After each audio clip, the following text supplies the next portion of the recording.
ঈমান, তার আগে দ্বীন।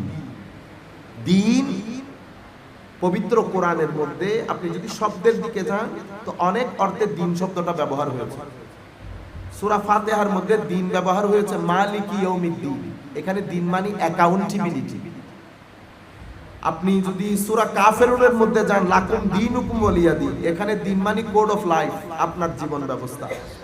সূরা ইউসুফের মধ্যে আপনি যদি যান তো ওখানে পাবেন দ্বীন মানে হচ্ছে ল, অথরিটি অথবা ল অফ অ্যান অথরিটি।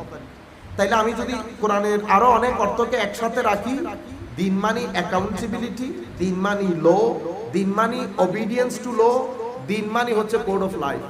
তাইলে আমাদের দ্বীন কি জিনিস? দ্বীনের অর্থ থেকে কনসেপ্ট ক্লিয়ার হয়ে গেছে যে দ্বীন অ্যাকাউন্টেবিলিটির নাম। কিসের অ্যাকাউন্টেবিলিটি? আমি প্রত্যেকে মনে রাখবো আমাদের এই জীবন শেষ জীবন না, আমাদের আরেকটা দিন আছে, সেই দিনে আমাদের এই জীবনের